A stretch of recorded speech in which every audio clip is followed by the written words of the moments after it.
What's going on YouTube? This is Rock Combo, and today I'm bringing you all a ranked match against HolidaySp22. He took the Eagles, and I'm taking the 49ers.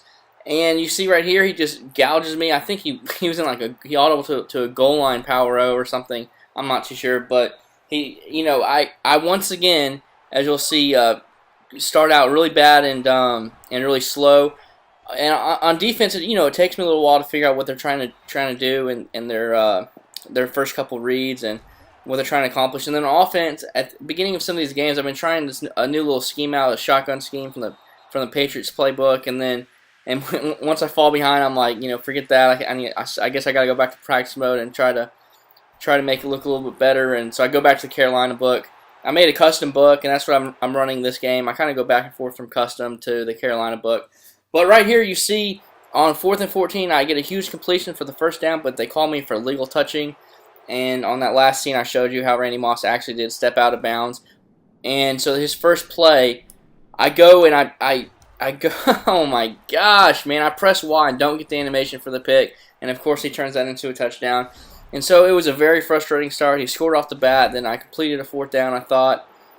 And then, illegal touching. And then I didn't get the animation. So I'm now 14-0. But you saw right there some nice pocket presence through the split screen. I stepped up and avoided the rusher and had enough time to hit the wheel route from the running back and was able to get in, just run the ball in. So I'm down 14-7.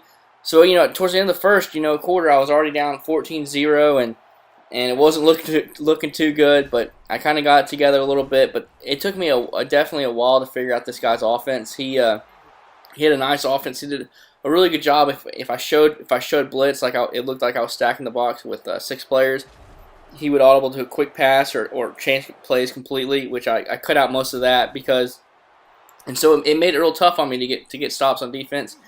And then Alex Smith threw a terrible pass a couple plays ago, and he gets a pick. So he's already up 21-7 in the second quarter, and he's driving on me. But luckily, luckily he didn't get a sack there. But this is why it's tough to play the Eagles. Michael Vick is quick, he's fast, you got speed everywhere. It's hard to play anything besides have a 2 deep shell because of Macklin and Jackson's speed is just off the charts. And once again, Alex Smith was with an awful throw, almost threw it to the defender. But that play right there, that was a 4th and 9. That's when I went back to this Carolina scheme, and I was like, I need to go back to the bread and butter, what I know, because some of these precision passes that Alex Smith is just not making. So I go back to the Carolina scheme that I have, and I score a touchdown. I'm feeling a lot more confident.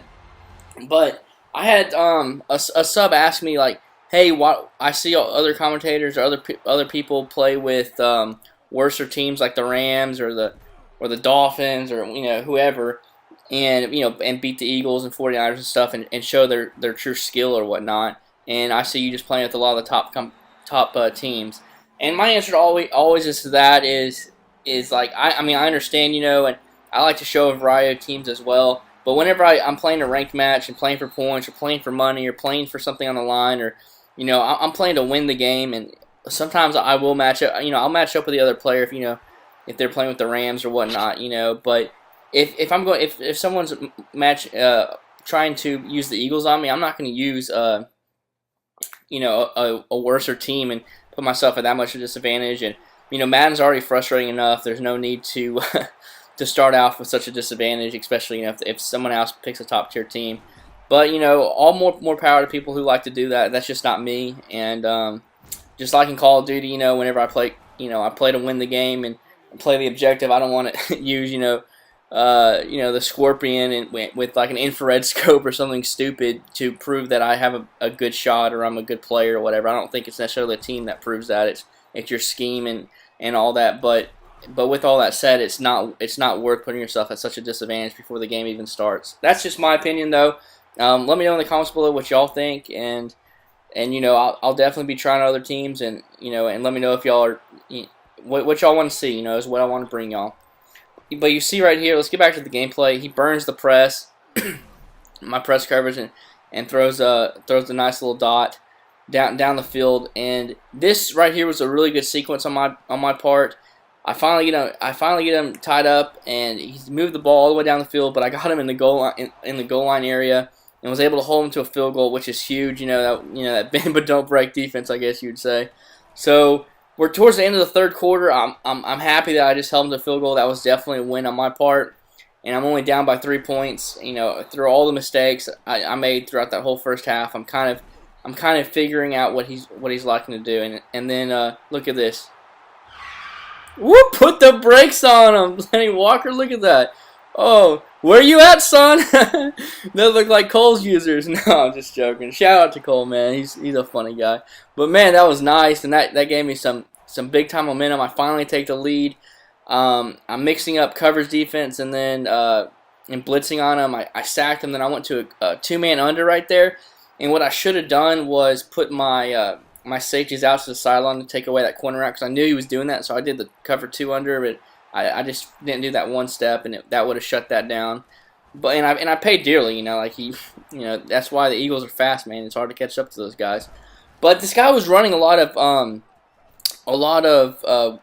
like 3-man fronts right here, and so I decided just to I audible down to the run and just ran the ball down his throat. And at this point, I'm like, well, I'm just going to waste as much clock as possible because I don't want his offense to have enough time to get the ball back, and I did a pretty good job of that. But he has 3 timeouts and still 40 seconds left, and this is where I think he made the monumental mistake of just freaking out about trying to go for the home run. We had plenty of time in 3 timeouts, taking a sack and just throwing streaks up instead of running his offense like he has all game.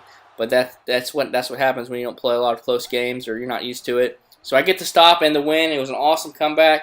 I get 12 points, and I hope y'all enjoyed, and I will see y'all on the sticks. And roll Tide, 52-0. What up?